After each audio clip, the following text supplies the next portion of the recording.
Thank you very much, Mr. Chairman. Excellencies, ladies and gentlemen, and it's a great pleasure for me to granting me also the opportunity to share with you what we are doing in Morocco in the field of renewables energy and energy efficiency. As you know, yesterday my minister presented our energy models and also presents all the challenges that we have to overcome to reach many objectives in our kingdom. The first one, as you know, Morocco have a very high dependency, energy dependency. In 2080, we have more than 98% of our energy dependency. We import all our needs, and we have a very high dependency on energy fuels.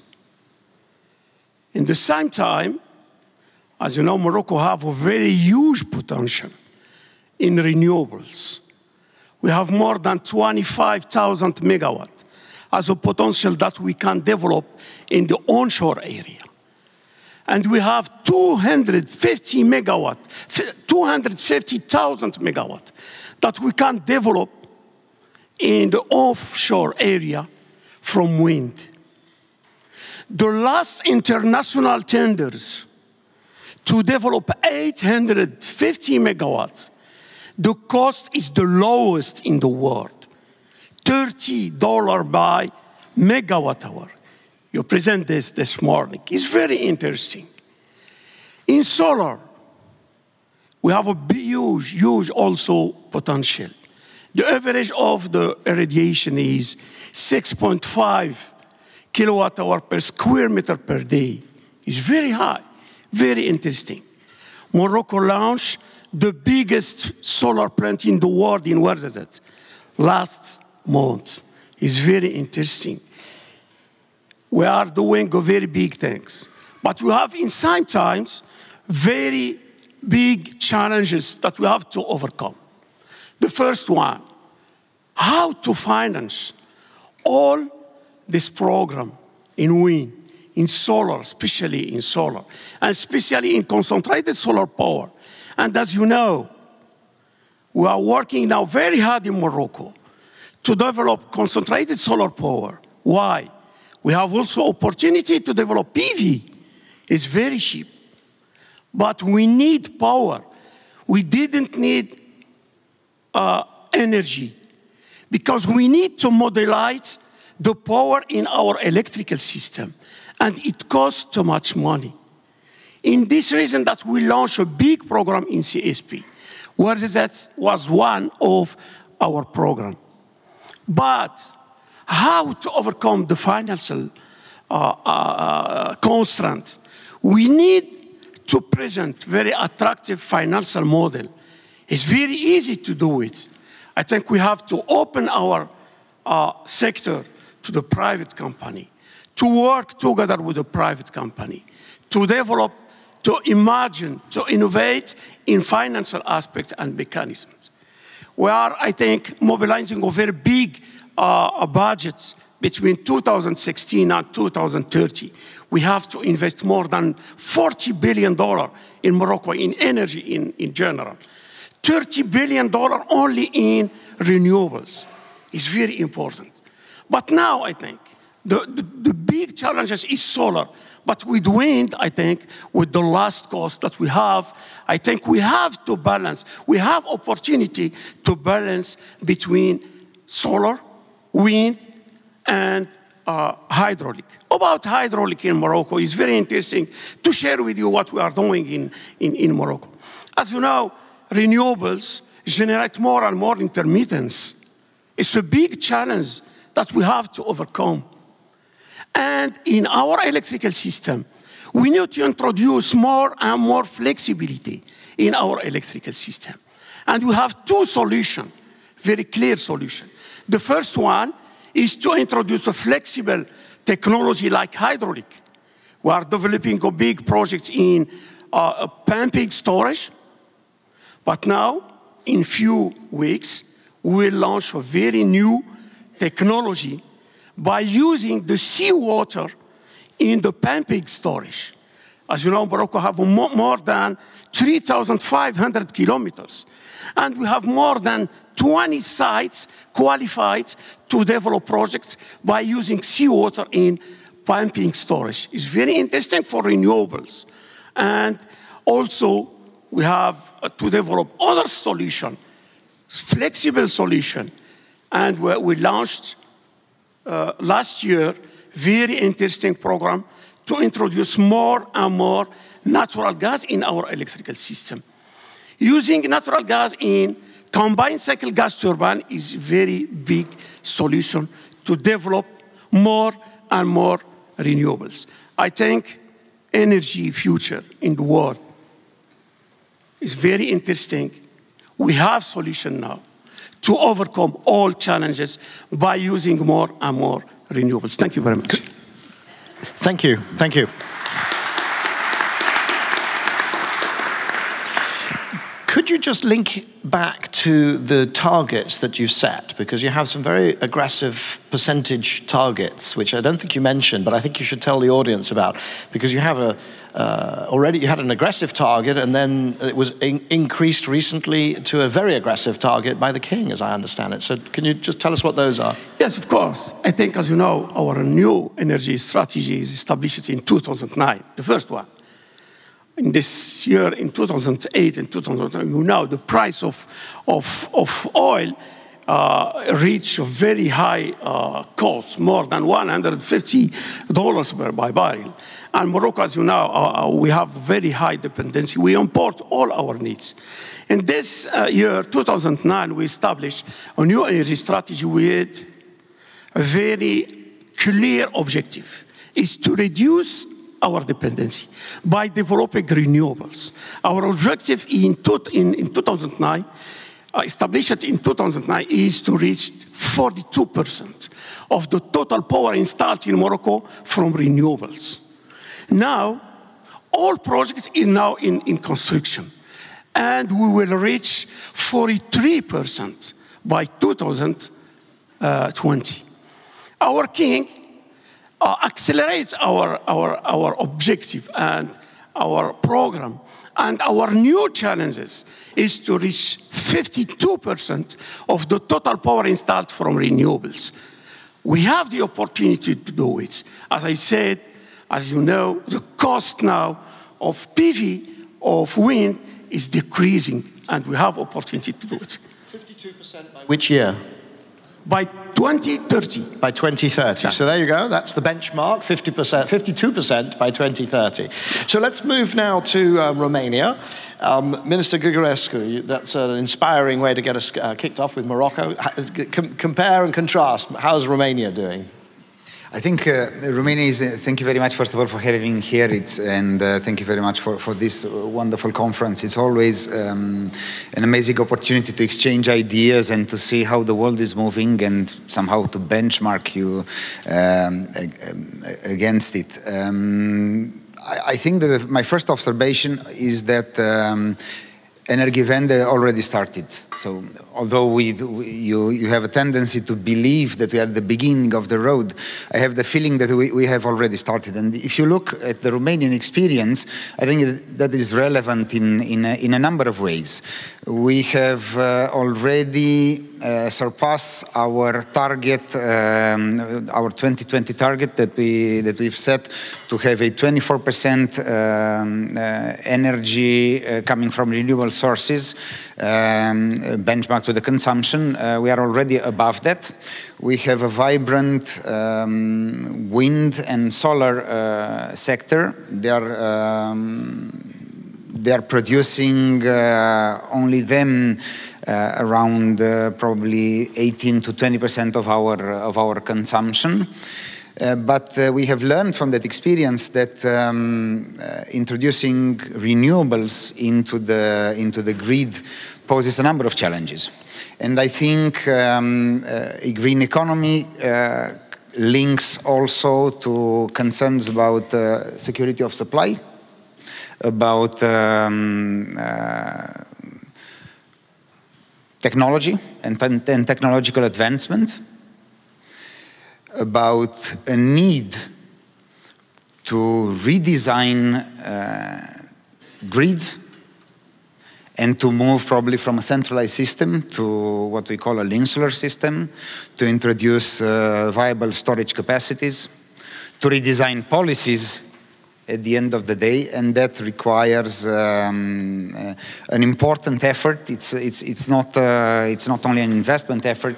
It's also linked to a more cohesive approach between public and private sector. At the end of the day, it's about how to move the whole economy in a coherent way, just in order to be efficient and to make sure that we all reach the targets in time. I think it is interesting to see also that we have learned certain lessons with regard to the renewable energy and the way we have developed it up to now. Certain lessons about the need for backup capacity, certain lessons about the need for more sustainability. And I have to say that if you look, for example, at the way the renewable sector in Romania is structured, you would see that we have intermittent wind energy, solar energy, but we have also a small but constant supply of energy from biomass. And I think if I remember well, it supplies between 50 and 100 megawatts, but it's a constant supply, and I think that shows potential future developments and shows that there is still work to be done. There is an interesting layer of first steps and policies that were developed in the last years. But it is my conviction that we still have a long way ahead of us. And I think it's also it would have probably something to do with a number of regional constraints also that one have to take into account, because my colleague was talking about independence, about energy dependence. We could talk about the right energy mix, about the balanced energy mix. There are a number of options, technological options. I would tend to say that we would be, in Romania at least, technological neutral. We'll just focus on what we mean low carbon or zero carbon technologies of the future. But that still, I think, would require an important public debate about the road to follow, especially when it comes to technology. If I'm thinking about nuclear, for example, or what to do with coal, and if the coal has a place, because, like it or not, coal still remains a very resilient, one of the most resilient fuels that we have. And I think it's an interesting time to work in the energy sector, and interesting and important things are still to come. Thank you very much. Thank you.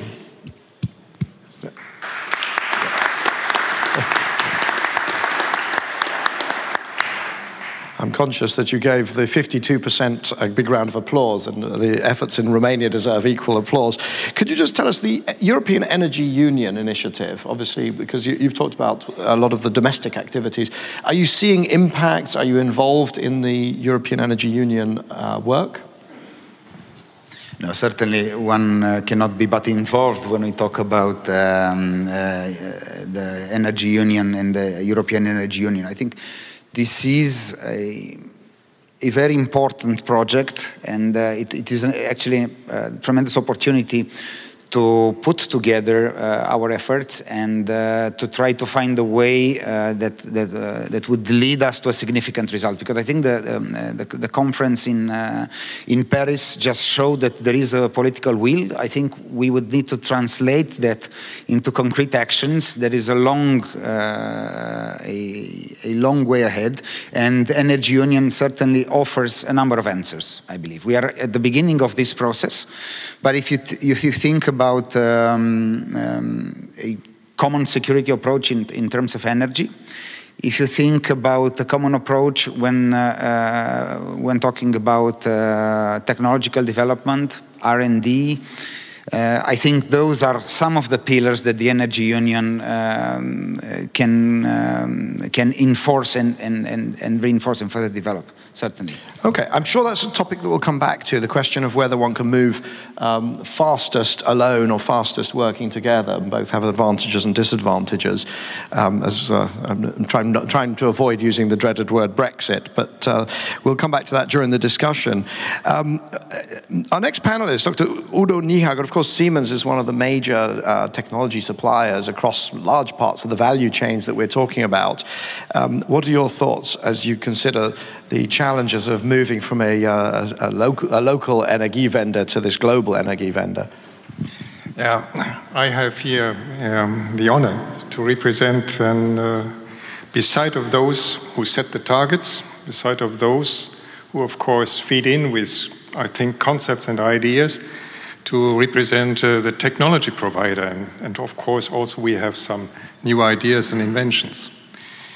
I think electrical engineering, electrification, this is our DNA. And of course, accompanied more and more by automation and digitalization, know-how and competences.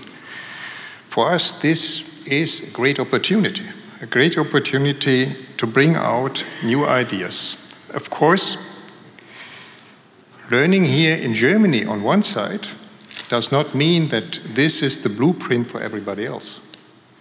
You always have to go into a country, you have to create, you have to initiate competencies there that countries, societies build their own Energiewende.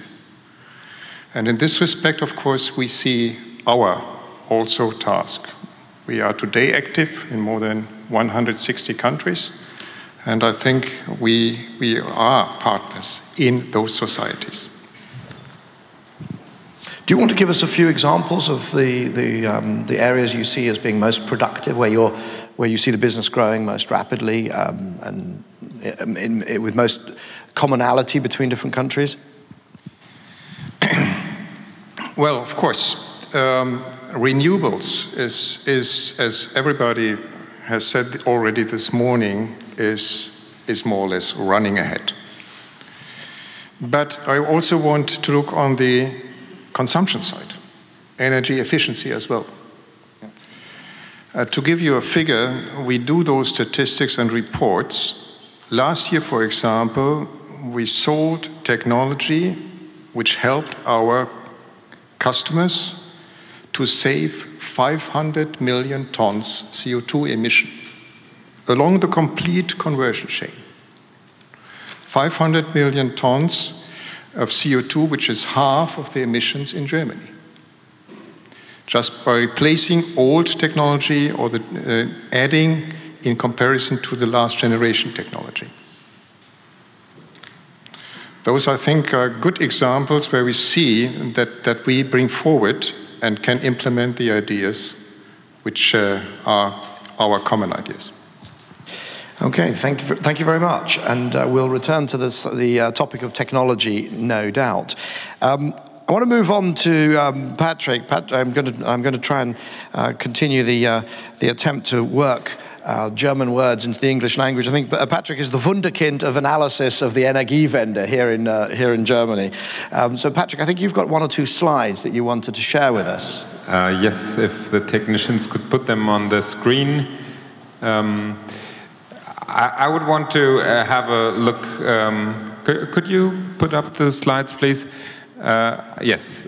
What is it actually that we need to do globally in terms of renewables and efficiency to get those Paris Agreement installed? And just sharing with you that we had now about 20% of global energy demand by renewables and 23% of global energy supply, and that's the figures of 2013 for global energy demand and 14 for electricity. Now, the good news, and Michael has already put that into figures for investments, but it's also the same for capacity, is that renewables are now more than all other capacities taken together in terms of new investments. Now, here's the challenge. We saw the difference between the INDCs and the 2 degrees pathway. And this is basically what the IEA has put forward last year as a report, how to reach to the 2 degrees path. And you see the different wedges from the business as usual down to where we need to go. And basically the 3 main wedges are efficiency, that's the orange part. It's renewables, it's the green part, and then there's also CCS and nuclear.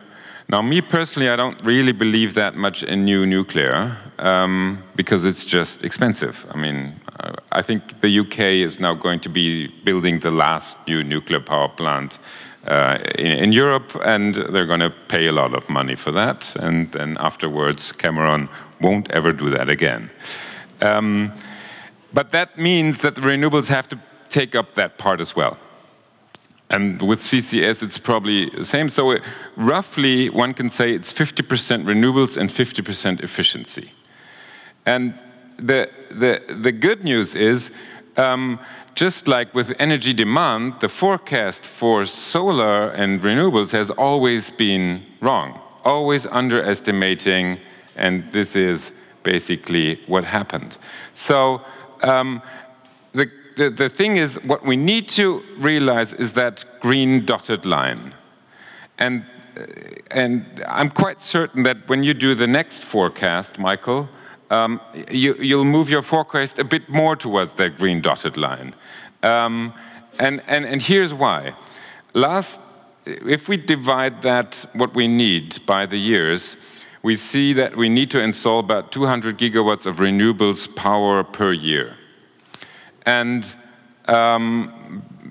that's basically 160 if you just take the IEA original numbers, 200 if you include extra because no new nuclear is not coming.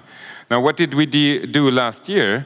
Basically, we installed 130 gigawatts last year. So coming up from 130 to 200 is not that much of an issue.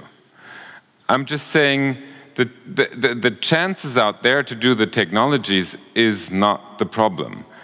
I think the challenges are twofold. One, and that has just been said by the State Secretary of Morocco, challenge capital cost. Because with wind and solar, we run into 2 technologies that are highly capital intensive and then have very low operating costs. So it matters very much what the capital cost of that investment upfront will be. What we did here with a study is compare the costs of solar in Germany and Spain. Of course, Spain has a lot more sun than we have. But if you add 5 percentage points on the capital cost, then solar is suddenly cheaper in Germany. So the key question is, how do we drive down the capital cost? And the second thing that is linked to that is the regulatory framework. This is different capital costs over Europe for installing wind. And it alerts very much to the issue that you have been showing, Michael, that if you do retroactive cuts in your financing system, no one is going to invest in you anymore or with a high risk premium. And therefore, the question, how do we get a stable regulatory framework that keeps capital costs down, I think is the key for the future. So 50% renewables by 2030 should not only be the benchmark for Morocco, but for any power system.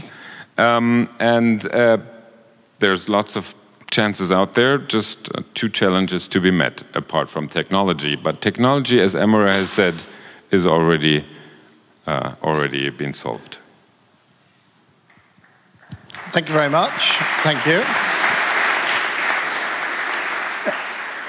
Amory, I want to bring you back in now. Because I want you to respond to some of the things you heard, either that I've said or that your panelists, co-panelists have said. But particularly, it strikes me this is sort of, it's like the shift from, I don't know, coal to steam, or in ships, or one of these big. But the trouble is that with an electrical system, you're actually having to turn your sailing ship into a coal-fired, or sail to steam rather. So you're actually having to change your ship from sail to steam whilst sailing in it.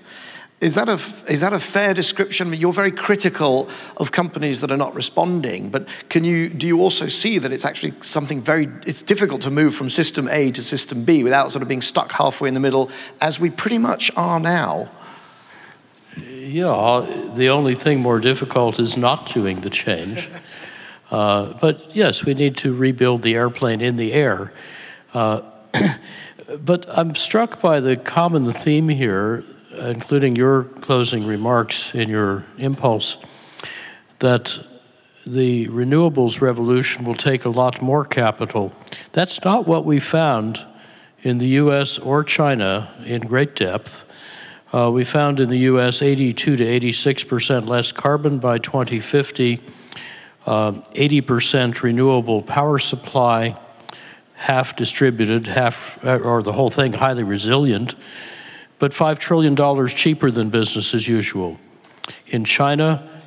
Sorry, let me interrupt. In net present value terms. Yes. But isn't it, but it's a very different, because I think this is critical in terms of, you're moving from OPEX to CAPEX. But you're so the also challenge moving... is not just the net present value. Somebody to finance it, Yes. they're having to find all that money up front, correct? Well... Or most of it. But... hang on, we also properly balanced with investment in efficiency. So we roughly tripled overall primary energy productivity, but quadrupled electric productivity, and then reinvested some of the saved electricity in electrifying light vehicles and some industrial processes. The point is the total capital we found was exactly the same, whether we built in the power sector more of what we've got, or new nuclear and so-called clean coal, or highly centralized renewables or half-distributed renewables. They all cost the same. They were all about $6 trillion US to 2050. The risk went way down, partly because you were essentially buying annuities, very steady cash flows, no price volatility, financial risk went down, risk premium went down. But the world is awash in cheap capital. I think let's take again the Chinese example, where we found of about I think 82% or so shift away from fossil fuels in the power sector. Total coal burn down 80%, total carbon down 2/5 below 2010 levels, with an almost 7-fold bigger economy in 2050, $4 trillion cheaper. So the reason we're finding it's cheaper is that we have a proper balance between efficiency and renewables investment, and that's what I'm not hearing here. No, and I think I accept, and not only do I accept, I've done the similar exercises for a couple of countries. We've done one for Turkey, we did one for Rwanda, which showed you can go completely clean, and it's actually cheaper than not doing it. Yes. at a total system cost. But there are winners and losers. There is a country, but there'll either be coal unexploited, or this project that will have to be abandoned, and these stranded assets and so on. So I guess that's I think so if we kind of... The owners of those assets were compensated for those risks. The envelope is attractive, but the letter in it might not be attractive for certain players in the market. I think that's a but that's different than saying it costs more. No, it doesn't. I agree. And we've just been in India a couple of days ago, where there isn't yet a serious study of efficiency, but right off the bat, we came up with about 1 terawatt of savings that they'd overlooked. And that's a whole lot cheaper. Now, there's one other very important point of leverage here. If you invest to make things that save electricity, you'll need about 1,000 times less capital and get it back 10 times faster than if you expand the supply of electricity to do the same thing. Intensity times velocity, that's 10,000 times less capital in the most capital-intensive sector, which gobbles 1/4 of global development capital. So you can turn the power sector from a black hole for capital into a net exporter of capital to fund other development needs. It's the most... Now, Amory, I'm going to turn this over to Minister and our Secretary General in Romania and Morocco, respectively. I think, if I paraphrase, it's going to be cheaper to do this transition, but you have to do it across multiple sectors simultaneously. You can't just swap out the renewable. So it's wonderful to have a high renewable energy target, but you've got to link it to investments in, clearly, your grid, but also on the demand side. Is that what you're doing, or is that the next step? Thank you, Michael. I think I have to precise very interesting things so to complete my colleague about the cost. It's very interesting to precise many things. I think when we invest in renewables, I think our challenge is capital costs. My colleagues precise that. But when we invest in renewables, we have a big visibility during more than 25 years about the cost of the kilowatt hour. It's very interesting.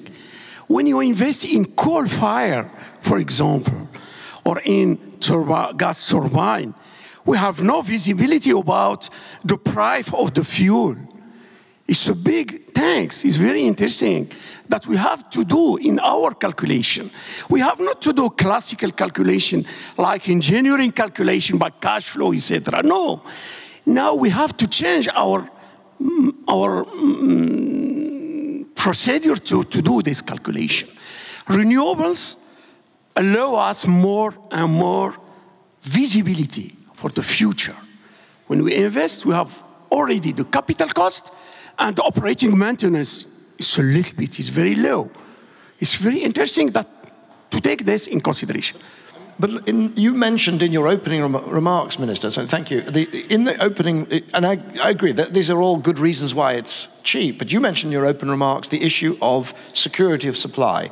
So I guess I'm probing at an issue of, do you have to invest, for every dollar that you invest productively, with security, etc., with visibility in renewable generating capacity, is there a hidden investment requirement in the grid or in some other part of the system which is falling to somebody else? No, I'm pretty convinced that you'll need to, as you've said before, that actually we need to take action on a number of sectors. You don't talk about installing capacity in renewables, but just backup capacity or changing the formation of the grid.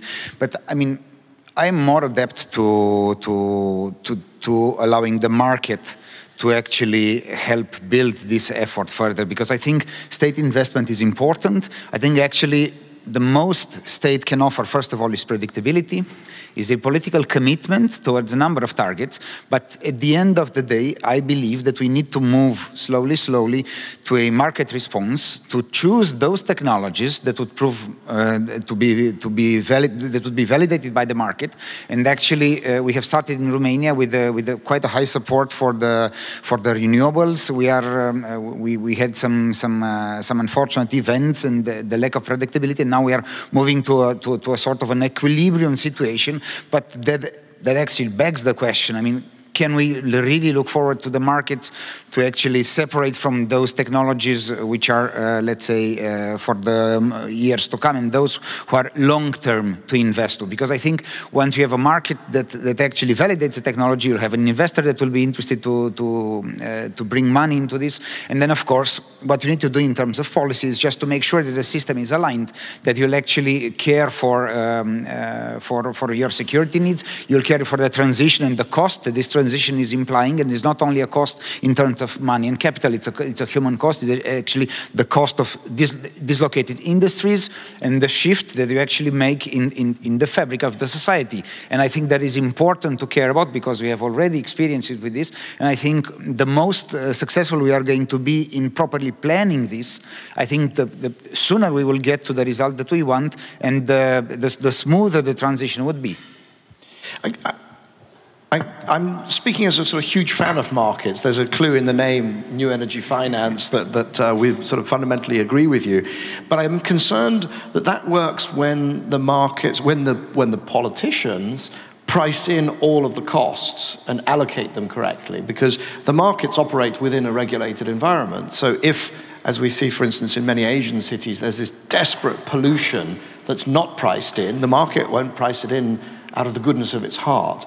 So do we not need to work much harder to price in whether it's carbon, whether it's pollution, whether it's the cost of volatility on the economy, or, or do you think that we have everything in place now just for a kind of smooth, I would say, the sunlit uplands of renewable energy rollout in Romania or elsewhere? No, Michael, thanks a lot for this question. It's difficult to say that we have everything in place. I mean, you go outside this room, you look around yourself, and then you realize that we lack a lot of things. I think pricing is important. We talk about carbon pricing, we talk about various other pricing mechanisms. But I think you could price backup capacity, you could price security of supply, and so on. But I think at the end, you would need to look for all-encompassing policies. I think pricing is one of the issues. Pricing on short term would actually allow you to shift from a stage to another, or to rearrange the pieces on the table. But at the end of the day, I think we should talk about an all-encompassing policy, because pricing will be the trigger. But if you maintain pricing too long, actually you'll end up by distorting the market. I mean, I don't know if you are really going to do that, but you potentially could distort the market, and then you come back to the beginning of the argument. So, Mr. Niehager, you've got operations, in a sense, on both the production and also the distribution parts of this. If you look at these very low costs for wind, the 3 cents per kilowatt hour, and you have a big wind business, your wind turbine business, and are you seeing, is that translating into huge competitive pressure? I mean, do you get sort of more excited about the electrical distribution, the high voltage DC, other parts of it, because you see such competition now for low costs on the supply side, or are you comfortable both sides of the business will do fine? I think, of course, we regard ourselves then as a leading-edge technology provider, especially also for wind turbines. And I'm very very optimistic that we become also a main partner of Morocco. And we are looking ahead, for example, for opening their factory for wind blades. So in this respect, yes, we see the competition, but we also make, I think, significant progress on the cost-out-taking curve.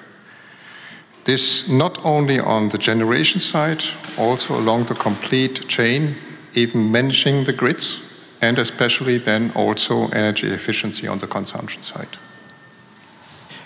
Thank you very much. Now, Patrick, we're going to bring in Patrick. And then what we're going to do is bring up Paul Christian to bring some of the tweets up onto stage and tell us what you in the audience have been thinking and tweeting, and also those who are following live streaming. So if you want to contribute, if you want to get your tweets in, do it while Patrick is speaking, but without failing to listen to him, of course. And I'd also like to thank our ministerial colleague for his time. He's going to have to unfortunately leave at this point. Many thanks.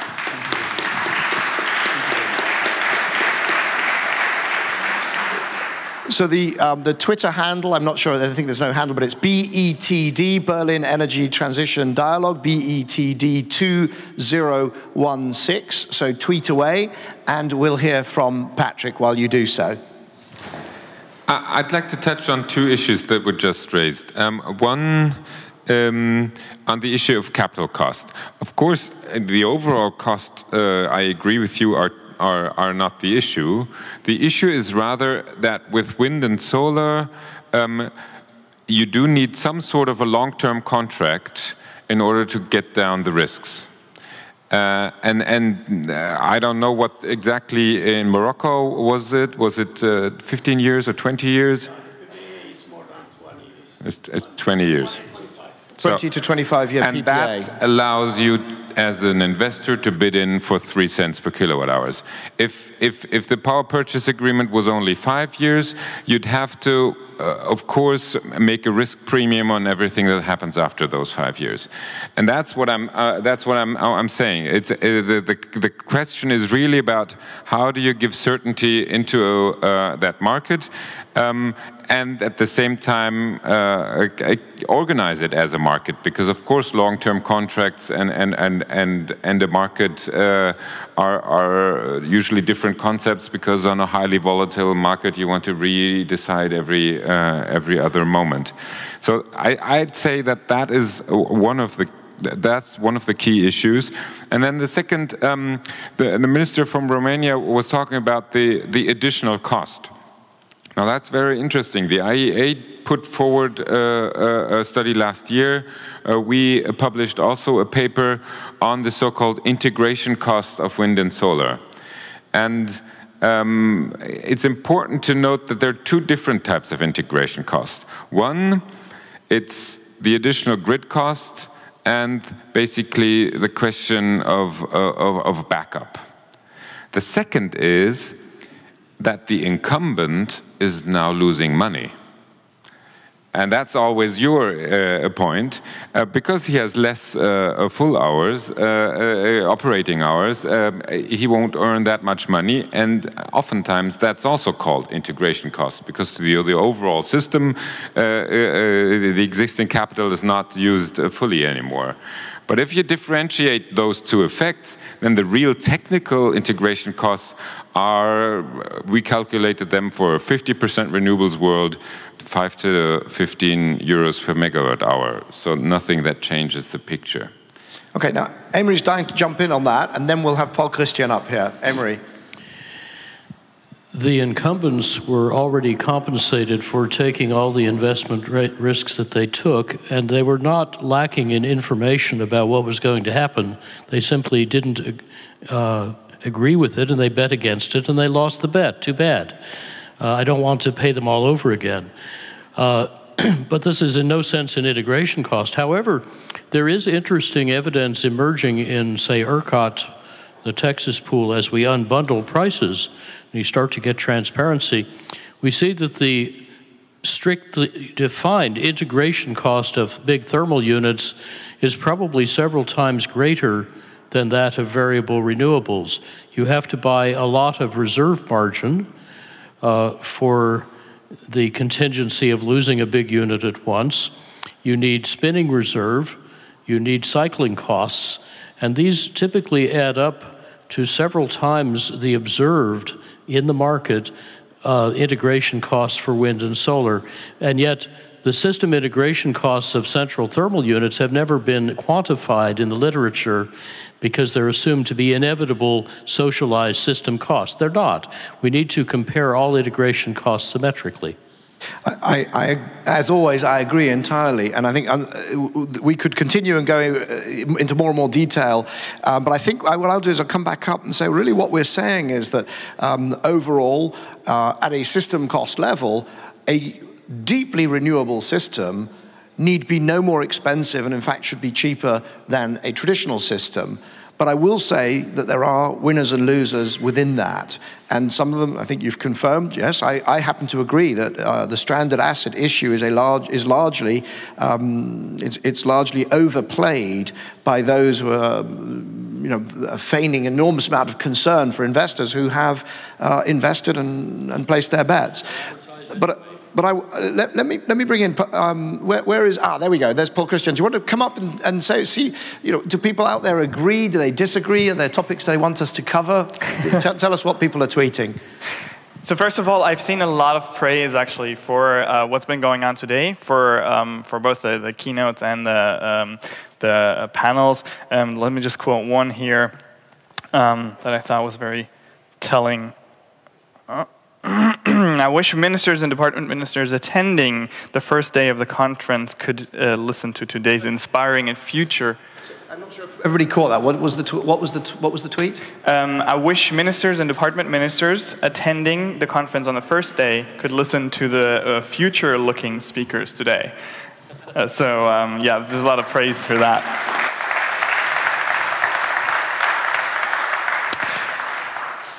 Now, Michael, you mentioned that there's a lack of investment in Germany in renewables. And one thing that was repeatedly pointed out is that Germany's CO2 level actually rose in 2015, which is an issue that people have wanted to get addressed. So I'm bringing it in here. Another issue that's coming up is cooperation. The question of cooperation. How can countries or governments cooperate and thereby help renewable energies to succeed? How can that transition be played out? Do you want to do? Yeah. Let me bring in Mr. Secretary General, because I think this is, in your remarks about Morocco, you've painted this very exciting picture, but you're going to at times overproduce renewable energy, and at times you're going to underproduce, because there are times, even in Morocco, when the weather isn't good and the wind might drop, etc., etc. What are your plans to link Morocco to either your neighbors in North Africa or to us increasingly impoverished Europeans north of the Mediterranean? Thank you very much, Michael, for this question. It's very interesting for Morocco. As you know, Morocco is very interesting corridor to Europe. We are very close to Spain, and we have a big, very interesting interconnection, electrical interconnection and gas with Spain. We have more than 1,400 megawatt as an electrical interconnection with Spain. We have already a big, interesting exchange with electricity between Morocco and Spain. The cooperation and integration is very interesting, very important component, and a very interesting success case for renewables. Interconnections now can play a very interesting role to absorb the intermittence for renewables. When we have all our grid, electrical grid is interconnected with other countries, it means that we can manage very well all intermittence. It's very interesting. Morocco considers that the interconnection is very interesting component in our vision, in our strategy, and we work very hard with our neighbors, with Spain, Portugal. As I said, we have already a big interconnection with Spain, 1,400 megawatts. We are working now to develop the third line, 700 megawatts. We are yesterday, the Secretary of State of Portugal mentioned that we are working also to develop interconnection between Morocco and Portugal, 1,000 megawatts. We have already a very interesting capacity of interconnection with Algeria, 1,200 megawatts. We are working also with Mauritania in the south of Morocco to develop interconnection. This component is very interesting, case success for renewables. And I think not only to absorb intermittence, but also to share all capacity in the region, and to reduce also the investments in the region if we have big and very extent interconnection with the neighbors. Excellent. So cooperation as interconnection, and this is a theme that I see all around the world, and I'm sure it's one that that Siemens has spotted as a mega trend in this sector. Yeah, that's true. Of course, to not only look at a single, let's say, region, but really to interconnect. And of course, here we have seen in the last years in many countries coming up the ideas for interconnectors between countries, even to make it happen that wind energy from north comes to south or from west to east. And in this respect, I think we today have very competitive solutions, and we see projects coming up not only in Scandinavia to Europe, not only from UK to Central Europe, but also, for example, between France and Spain, which is the latest interconnector for 2 gigawatt. Those are projects which really help to speed up in our implementing the ideas of bringing renewables. Let's just see if, have you got any other, let's open up one more topic, or do you want to comment on the interconnection point? No, on the Germany is rising emissions thing. Should I? Yes. I can just throw some more at you, and you can decide which one you want to pick. Throw a couple more tweets into the mix, and then because we'll have to wrap up in a couple of minutes. So go ahead, Paul. Right. So there's been also a demand not to neglect the idea of having less fossil fuels on transport. That's one thing that's come up. And then also you talked about incumbents and them having placed their bets on the wrong in the wrong places. What role can new players and startups possibly play in the future of renewables? And one more is the price of renewables. Since it's fallen so much, why even have gas and other fossil fuels in the mix at all?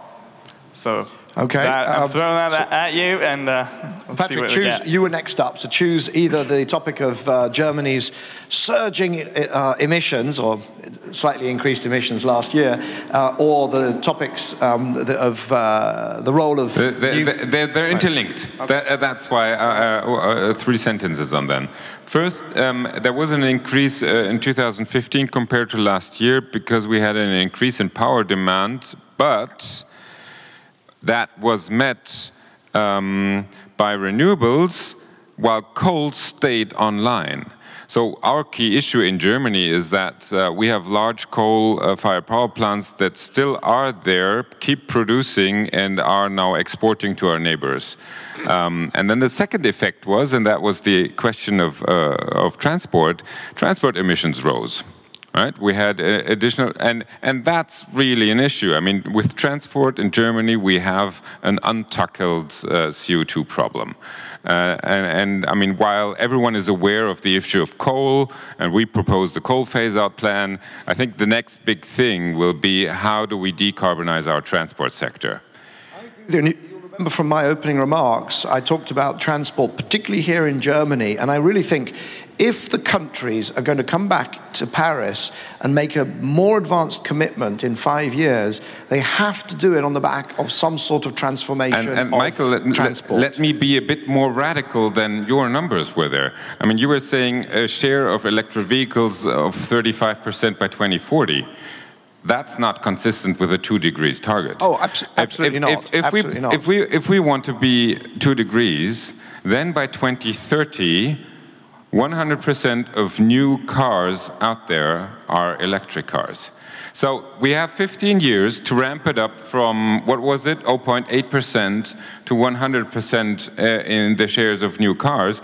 And that is the key challenge for the car manufacturing industry. And that's where we are at the third issue. What about incumbent?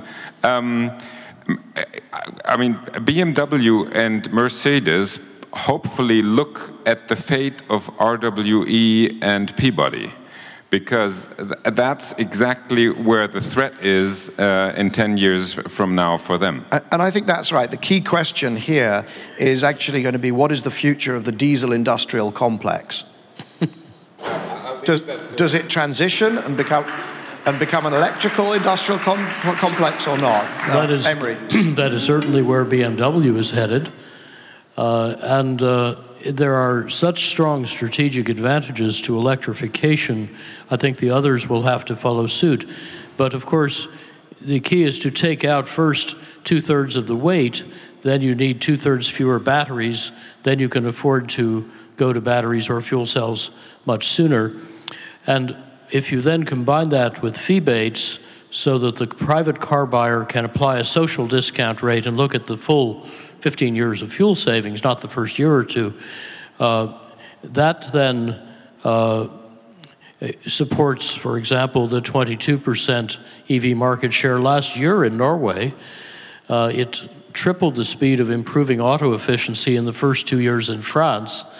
And if you make the feebate size neutral and revenue neutral, it can be politically attractive and much more profitable for the automakers. Similarly, the electric companies, lest I have come across as unsympathetic to them, have here a huge business opportunity to finance the transition, to act as integrators of all technically qualified offerings, even to offer some of the insurgents' technologies as their own branded offerings or other co-opetition models. There's no reason that there need to be losers unless, like Peabody, they simply don't understand what business they're in and don't invest in the transition but bet against it. That's a losing bet. So I think you're exactly right, Patrick. If one looks at where the losers have lost, it's in not understanding strategy. Those who do understand strategy will do the sort of split that RWE and E.ON have been attempting in the face of contrary government policy, alas. And I think their new companies will do very well. So what I'm going to do is I'm going to wrap up there. I'm going to wrap up using that tweet, which the question about are there opportunities for new players, or is this inevitably going to fall to the incumbent? Very often, as you look at industrial transitions, you see the attacker's advantage. You see that the companies that own the future are not the companies that own the past. But I can't leave it there because I have our distinguished panelist from Siemens, because there are also plenty of examples where nimble, agile incumbents or if you like, traditional, the older companies can actually innovate and can earn their place in the future. There are examples after examples of that, and I would personally be very, I'm pleased to see that Siemens seems to be one of the ones on that path. I would very much like to see German car companies also really commit and take that path. I think that would be perhaps writing a new chapter of the Energiewende. Whether it's Vorsprung durch Technik or anything else. But I do think that it's a great pleasure to be here in the heart of the world's engineering leadership, considering these issues of how to build on the success of Paris and make sure that renewable energy and energy efficiency and vehicle electrification play their role in achieving and going beyond Paris to whatever else we need to do to achieve the emissions targets that the world has adopted. Thank you very much.